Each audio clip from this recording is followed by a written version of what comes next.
Break के बाद एक बार फिर से आप सभी का स्वागत है योग और स्वास्थ्य पर आधारित हमारे इस बेहद खास कार्यक्रम स्वस्थ विचार में। मैं हूं आपके साथ आपका साथी विकास।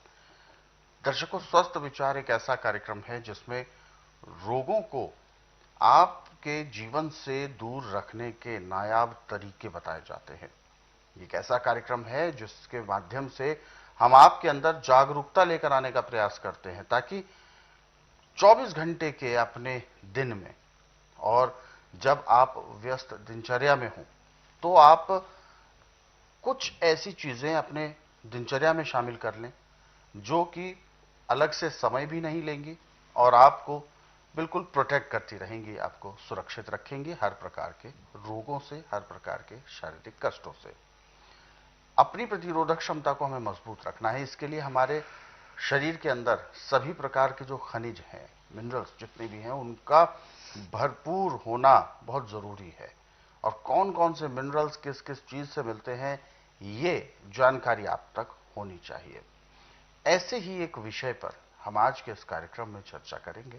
तो इससे पहले कि हम कार्यक्रम को शुरू करें, आप सभी से हम अनुरोध करते हैं कि जब भी आप इस कार्यक्रम को देखने बैठे तो कॉपी और पेन जरूर लेकर बैठा करें, नुस्खे और उपचारों को लिख जरूर लिया करें।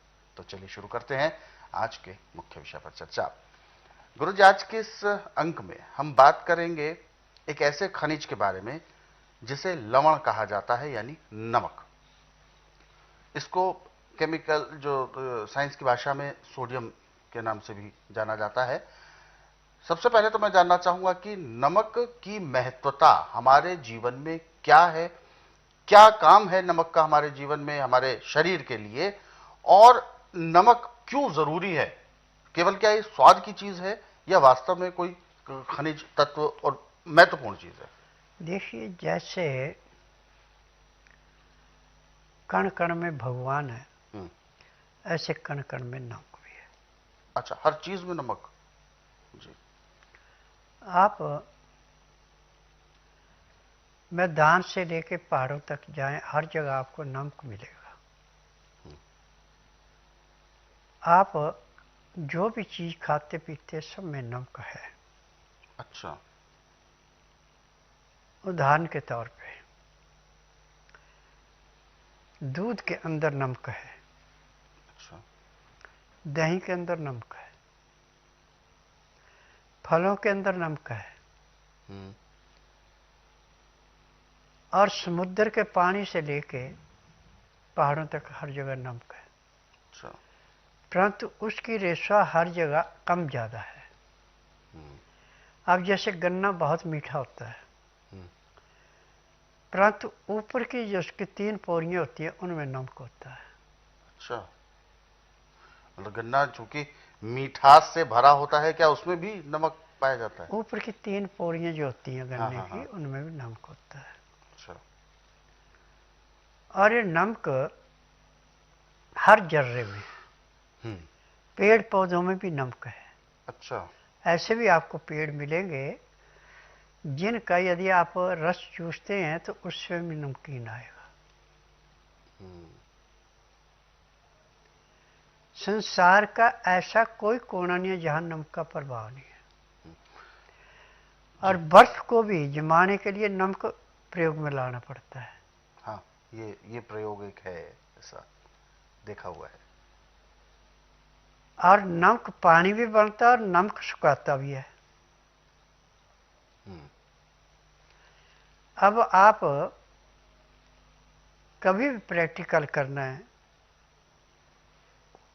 कोई भी चीज आप चबाएंगे तो उसमें आपको धीमा नमक लाजमी लगेगा। अच्छा, आम में भी? सब चीज में। परंतु नमक तेज मात्रा में नहीं खाना चाहिए, सिर्फ थोड़े टेस्ट के लिए। जैसे हमने सब्जी में डाला, किस चीज में डाला, तो नॉर्मल मात्रा में। नमक भी एक किस्म का अमृत है। अच्छा। और नमक की कमी पड़ने से शरीर में काफी किस्म के रोग पैदा होते हैं। और हड्डियों को मजबूत करने के लिए नमक एक किस्म का अमृत है, परंतु जरूरत से ज्यादा खाया जाए तो हानिकारक भी है। बताते हैं कि नमक से हड्डियां गल भी जाती हैं ज्यादा नमक होने पर। अब उदाहरण के तौर पे हमें कहीं चोट लग गई और चोट लग के वहां पे सूजन हो गई, खून नहीं निकला, तो नमक को पानी में उबाल करके उस पानी से पहले उस जगह की सिकाई की जाए और नमक वाले पानी में कपड़ा भिगो के उस पर बांधा जाए तो सूजन उतर जाती है। अच्छा। और कहीं भी सूजन हो तो वहां पे भी नमक का प्रयोग किया जाता है, चाहे सिकाई करके करें चाहे पानी के अंदर डाल के करें। अब आपने देखा होगा कि कई बार छाती पे बलगम जम जाता है, सांस लेने में बड़ी तकलीफ होती है, तो आप नमक को तेल के अंदर मिला करके और उसकी मालिश करते हैं और ऊपर से सूती कपड़ा लपेट देते हैं तो दर्द समाप्त हो जाता है। अच्छा। क्या कितना भयंकर से भयंकर दर्द है। और कभी भी किसी भी स्थान पे जाना है, जिसके हाथ का नमक खा लिया उसके साथ आप अत्याचार नहीं कर सकते। अत्याचार करेंगे तो नमक हरामी कहलाएंगे।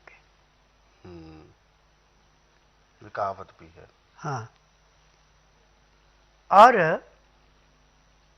नमक खाने वाले का उद्धार करते हैं तो वहां पे नमक हरामी कहला जाता है। और जो गलत काम करता है उसको नमक हरामी बोलते हैं, गाली भी है। बिल्कुल बिल्कुल। तो नमक को आज हम इस ढंग से लेते हैं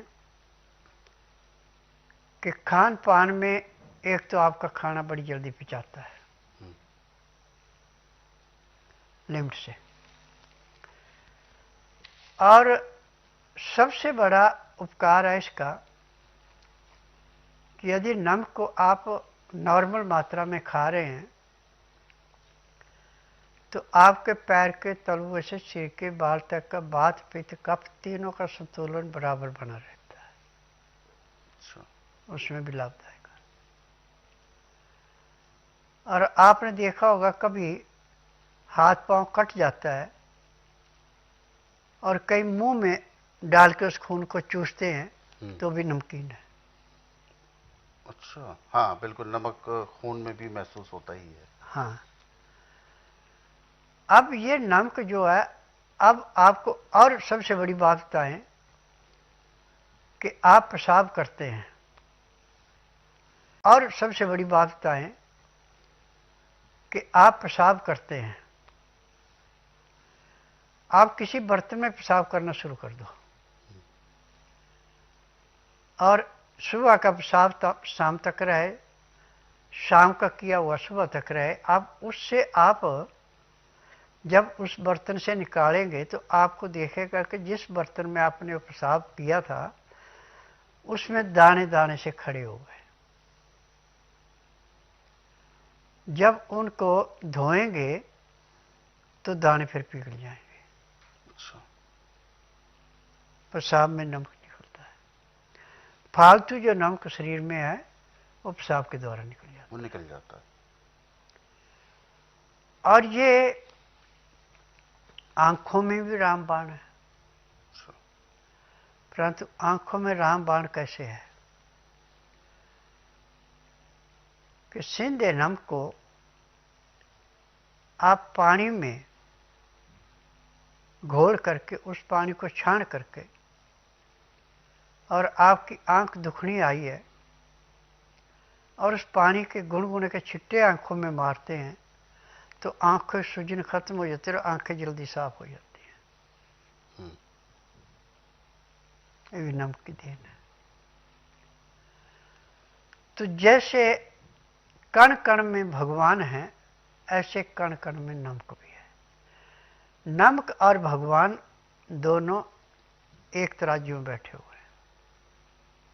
अब जैसे एक है बुद्धि, एक है किस्मत। यदि इन दोनों का तालमेल है तो आदमी वो कामयाब है। यदि बुद्धि तो तेज है, बुद्धि तेज है, परंतु जो अंदर का कॉन्फिडेंस है वो कमजोर है, आप कामयाब नहीं हो सकते। बिल्कुल। कामयाब तो स्ट्रांग है, बुद्धि है नहीं तो भी कामयाब नहीं हो सकते। बुद्धि और आपका कॉन्फिडेंस ऐसे दोनों बराबर चल रहे हैं तो आप संसार के किसी कोने में चले जाए, आप कभी भी हार नहीं सकते, आपको पूर्ण सफलता मिलेगी। ये बिल्कुल सही बात आपने बताई। किस्मत और मेहनत, इन दोनों का सामंजस्य ही बहुत जरूरी है व्यक्ति के जीवन में। क्योंकि गुरुजी, नमक की अगर हम बात कर रहे हैं तो नमक को इम्प्रूव करने के लिए, उसकी ताकत को और अच्छा रखने के लिए उसमें कई चीजें ऐड ऑन भी की जाती हैं मनुष्यों के द्वारा, जैसे कि आयोडीन मिलाया जाता है। और आयोडीन सबसे खतरनाक है, ये तो एक किस्म का पॉइजन है। कि बताते हैं आयोडीन की कमी से बहुत बीमारियां होती हैं। कुछ नहीं है, आयोडीन जितना हमें चाहिए, जो हमारी खान पान की चीजें उन्हीं से पूरा हो जाता है। ऐसा कुछ नहीं है। ये एक चाल थी हमारी पुरानी सरकार की जी। फैमिली प्लानिंग के लिए ये आयोडीन लाए हैं। चाहे मर्द है चाहे औरत है, उसकी जो बच्चा पैदा करने की क्षमता है इससे कम होती है आयोडीन से। ये है इसका लाभ। हम किसी पेड़ पत्ते के पौधे पत्ते खा रहे हैं, उसमें भी आयोडीन है जितना हमें चाहिए। रोटी खा रहे हैं उसमें आयोडीन है, फल खा रहे हैं उसमें भी आयोडीन है। तो हमें फालतू क्यों लेना, जिस चीज की जरूरत ही नहीं है उसको किस लिए लेना। और आज जितना भी ये आयोडीन वाला नमक है, ये समझो कि आपके साथ अत्याचार किया जा रहा है। और आज जो सबसे ज्यादा हार्ट अटैक हो रहा है उसमें आयोडीन की मात्रा ज्यादा पाई गई। अब देखिए, कुर्सी पे बैठे बैठे हार्ट अटैक हो रहा है, खेलते खेलते हार्ट अटैक हो रहा है। इसमें 3 कारण सबसे बड़े हैं। पहला कारण तो है आपका खान पान गलत है। दूसरा है कि आप जितनी कसरत करने उससे फालतू करते हो भी नुकसान देती है। शरीर के मुताबिक ही आपकी कसरत होनी चाहिए, उसके अनुसार आप चलते हैं तो बिल्कुल ठीक है। जरूर से ज़्यादा जब शरीर से कोई काम लिया जाता है तो नसों के अंदर दबाव पड़ेगा या सुकड़े कुछ भी हो जाए, हार्ट अटैक हो जाता है। और हार्ट अटैक तभी होगा जब आपका खून गाढ़ा होगा। और लहसुन प्याज अदरक यदि आप उचित मात्रा में खा रहे हैं तो आपका खून कभी गाढ़ा नहीं होगा, आपको कोई रोग हो ही नहीं सकता, आपको कोई बीमारी हो ही नहीं सकती। आप प्रदूषित पानी भी पी रहे हैं और लहसुन प्याज खा रहे हैं तो पानी भी आपका शुद्ध हो गया, उसमें जो कीटाणु गए उसने खत्म कर दिए। बीमारियों से बचाव करने के लिए बहुत जरूरी चीज है। हाँ। बिल्कुल। क्योंकि गुरुजी, सोडियम यानी नमक की अगर हम बात कर रहे हैं तो यहां पर मैं एक चीज और आपसे जानना चाहूंगा। ये बहुत ज्यादा एक बहस का विषय भी बना होता है जगह जगह पर। नमक 2 किस्म के होते हैं, एक समुद्री नमक और एक चट्टानी या पहाड़ी नमक कहते हैं। दोनों में अंतर क्या है और लाभदायक कौन सा है और कौन सा कम? देखो, जो पहाड़ों से पत्थर के रूप में निकलता है ये लाभदायक है। अच्छा।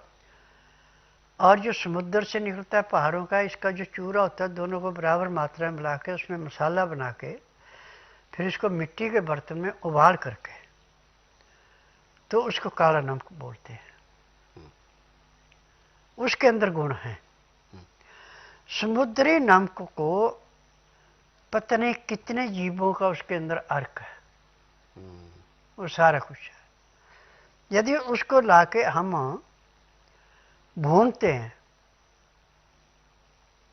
तो उसके जो भी अवगुण खत्म हो जाते हैं, वो ठीक हो जाता है, परंतु बड़ा कसरत करनी पड़ती है, वो ठीक नहीं होता। अब इसमें एक सिंधा नाम का, एक गुम्मा नाम का है। अच्छा। सिंधे नमक का सफेद रंग और गुलाबी रंग है, और जो गुम्मा नमक है इसका पत्थर जैसा रंग है, और इसमें रेता ज्यादा। अब इसको या तो गर्म करके पानी में भिजवा के इसका पानी बना के वो दाल सब्जी में डाला जाता है, या फिर इसको पानी में उबाल करके फिर उस पानी को छान करके फिर उसको सुखा के बनाया जाता है। और ऐसे रखे तो इसके अंदर रेता होता है, फिर वो भी नुकसान करता है। हमारे हिमाचल में मंडी में इसकी खाने हैं। अब वहां से जो पानी आता है तो खेतों में सुखा के नमक बनाया जाता है, पहाड़ों से निकाला जाता है, उसको भी बेचा जाता है, और ज़्यादातर इसको पशुओं को देते हैं चाटने को। पशु को खाना खाते हैं ये, तो यहाँ पे छोटे छोटे उसको ऐसे नुकीले चमड़ी से निकल जाती है बाहर, मुहाल बोलते हैं उसको। तो उसको नॉर्मल करने के लिए, पशु का चारा को हाजम करने के लिए, वो नमक चाटने को दिया जाता है। तो ये फर्क है नमक में। हाँ। तो चूंकि जैसा कि आपने बताया कि खनिज की जो मात्रा होती है, जो मिनरल्स भरपूर होते हैं, वो पहाड़ी नमक में ज्यादा होते हैं। हाँ। जिसे सेंधा या लाहौरी नमक कहा जाता है।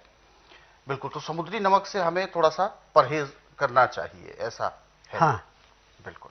देखिए, लाहौरी नमक जो बोलते हैं जी। ये सिंधु नदी के किनारे के पहाड़ों पे है। हाँ। और सिंधु नदी का ज्यादातर जितने हिस्से में नमक है पाकिस्तान में है। तो ये कारण है कि उसको लाहौरी कह दिया जाता है। हाँ। लाहौर की वजह से। बिल्कुल।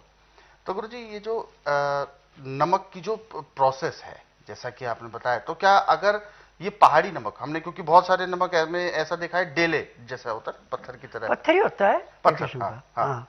तो क्या उसको प्रोसेस करना पड़ता है या सिर्फ पीसा और काम चल गया? कुछ नहीं करना इसको जी। वहां से लाके चाहे पीस के ऐसे डाल दो, चाहे थोड़ा सा कांकर ऐसे डाल दो, वो तो अंदाजा होना चाहिए भी इतने से हो जाएगा। वो है। बाकी ऐसे नमक कोई भी लेना तो पीस करके लेना पड़ता है। पीस के लेना ज्यादा अच्छा रहता है। और चूंकि मेरा प्रश्न इसलिए भी था कि ऐसा तो नहीं कि उसमें कुछ गंदगी हो, उसे साफ करना पड़ता है या ऐसा कुछ, क्योंकि पहाड़ी है, मिट्टी भी हो सकती है। उस नमक में मिट्टी नहीं है। अच्छा। सिंधु के किनारे का जो नमक है इसमें मिट्टी नहीं है। अपने मंडी में जो नमक है इसमें मिट्टी है। तो उसे प्रोसेस करना पड़ता है। हाँ। बाकी ये लाभदायक होता है। हाँ। बिल्कुल। तो दर्शकों, वास्तव में नमक के विषय में तो हमने आज बहुत कुछ जान लिया कि कौन सा नमक हमारे लिए बेहतर है। तो इसीलिए कहते हैं, जिस देश में रहते हैं और जिस देश के प्रति हमारी ईमानदारी होनी चाहिए, वह इसीलिए कहा जाता है कि जिस देश का हम नमक खाते हैं उस देश के प्रति हमें वफादार भी होना चाहिए। ये सब जो कहावतें हैं, ये वास्तव में इसके पीछे बहुत बड़े तथ्य हैं। ऐसे ही नमक को लेकर, जैसा कि गुरुजी ने बताया कि जो लाभ करने वाला जो नमक है वो सिंधु नदी का जो नमक होता है, जिसे सेंधा नमक कहते हैं, वो हमारे लिए बहुत ज्यादा लाभदायक है। समुद्री नमक हालांकि नमकीन स्वाद उसका जरूर होता है, परंतु वो उतना लाभदायक नहीं है जितना कि सेंधा नमक हमारे लिए लाभदायक होता है। तो ये आसानी से मिल भी जाता है, बाजार में भी मिलता है। प्रयास ये करें कि आप वो जो डेला, जो जिसे कहते हैं पत्थर की आकृति में जो मिलता है, उसको लाएं और उसको फिर आप पीसकर प्रयोग करें, वो आपको ज्यादा लाभ देगा। इस तरीके के और भी बहुत सारे नुस्खे हैं कि कौन सी चीजें हमें लाभदायक रहेंगी, कौन सी हमें नुकसानदायक रहेंगी। इनके विषय में भी अगर आप पढ़ना चाहते हैं या किसी अन्य रोगों के बारे में पढ़ना चाहते हैं, उनके लक्षणों के बारे में जानना चाहते हैं, ताकि आप खुद पहचान सकें कि कौन सा रोग परेशान आपको कर रहा है, तो इसके लिए आप स्वस्थ विचार पुस्तकें भी अपने घर पर मंगवा सकते हैं। ये